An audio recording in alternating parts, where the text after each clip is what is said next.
When it comes to coaxing money out of grandma, most children are experts. Huey Harris was no exception. But unlike most kids, 12-year-old Huey earned his allowance by breaking the law. One day I wanted to go to my school dance. I was in the 7th grade. I was 12 years old. I asked my grandmother for $2. If you knew my grandmother, you had to work for money. So I went up to her and said, "Grandmother, let me get $2 to go to the school dance." So she gave me crack cocaine instead of the $2. And she said, "Every customer that comes up, this $20 rock, you take it to them. I give you $10. So I did that for weeks and weeks, and I made a lot of money selling crack for my grandmother. I was 12 years old doing that. And that's how I earned my living. That's how I earned my money. The innocence of going to Grandma's house was anything but for Huey Harris. But no matter where he turned, drug dealing seemed to be the way of life. I seen uncles sell drugs, cousins, family members, my own dad. You know, I watched these people sell crack. And, you know, I idolized them. I wanted to be like them. But during this time, Huey felt God trying to steer him in another direction. I used to hear a voice in the back of my head saying, "You're going to preach my word, you're going to preach my word. Get your life together, get your life together." But his older brother's fate was about to cause Huey to cut off all communication with God. Stop right there!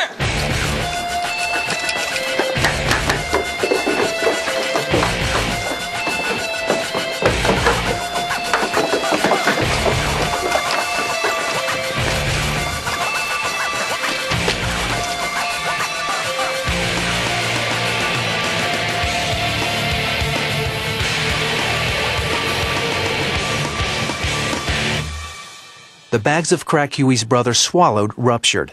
He died several hours later. If there was a God at that time, I cursed him. "Why did you take my brother away from me?" So I went around angry. You know, I was real angry at everybody. Setting the school on fire, my high school, I set it on fire, just mad. Took a gun in the cafeteria, shot up in the ceiling. So I was real disturbed and angry. When God took my brother away, I was angry. Huey was sent to a mental institute for 6 months. But as he got older, the only form of counseling that seemed to be getting through was the dollar bill. When he was 19, he owned over 15 crack houses in Montgomery, Alabama.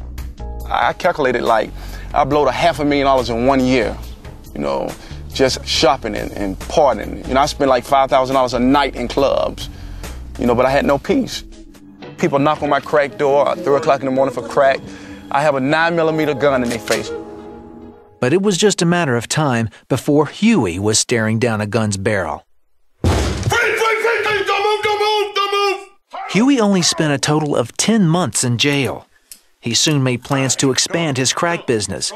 But 7 years later, God changed those plans. On this big-time drug deal, I mean, living it up on top of the world. And one day I was leaving the club. It was about 3:30 in the morning. And I got home. I was house and I was drunk as a skunk. I heard a loud noise. It was like an earthquake. And I looked up out of the window. I see people of all colors running, screaming, and hollering. Kids running and screaming and hollering from their parents. And God said, "Get your life together." He said, "I'm coming back to destroy this wicked world." And he said, "If I didn't get my life together, I'll be destroyed right with it." So I seen fire come down from heaven. It was like raindrops of fire coming down from heaven on this earth. And then everything was just black. The whole earth was black. And then I'm walking on dead bodies. I mean, like skeletons and things of that nature. I said, "Lord, save me." I said, "Save me from this lifestyle. Save me from selling drugs. Save me, Jesus." He said, "I'm snatching you out of hell to be a witness for me." And then I felt the presence of God just come over me. It was like life, new life again. Everything was beautiful. I mean, the flowers, the water, everything was just so beautiful. I knew instantly that God had changed and touched my life because I woke up the next morning not having a desire to sell drugs, not having a desire to do nothing but want to know Jesus Christ. Oh my God. Thank you, Jesus. Thank you, Jesus. The next day, my mom and dad came over to borrow $1,000 from me. I looked at my mom and dad. I was so caught up in the spirit that I looked at my mom and dad. I said, God visited me last night. Get your life together. Huey immediately kicked everyone out of his crack houses. And for the next 6 months, he preached Jesus Christ to anyone who would listen.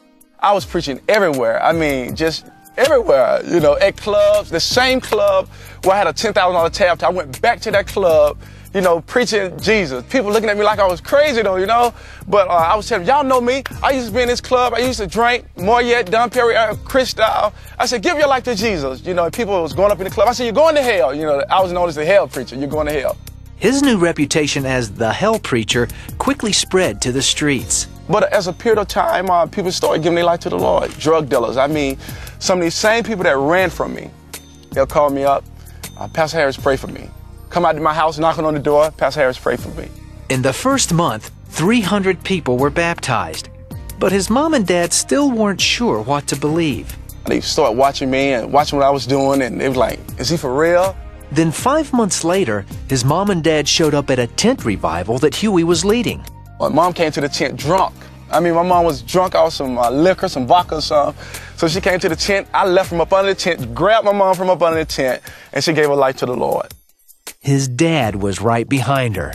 He broke down in tears as he also gave his life to Christ. And probably a week later, I never forget, my grandmother walked up to the altar and started praising the Lord. And I really seen a change in her like never before. I seen a change in her eyes, like, I'm so sorry for giving you drugs at the age of 12 years old to sell. I seen it in my grandmother. Even on her dying bed, she asked me for forgiveness. Over the next 2 years, many family members and more than 5,000 others gave their lives to Christ. You know, drug dealers, prostitutes, gangbangers, killers, thugs, I mean real thugs. I mean, your typical thug won't even come to church. You know, I ain't studying church. So I was reaching out to those kind of people because I came from that background.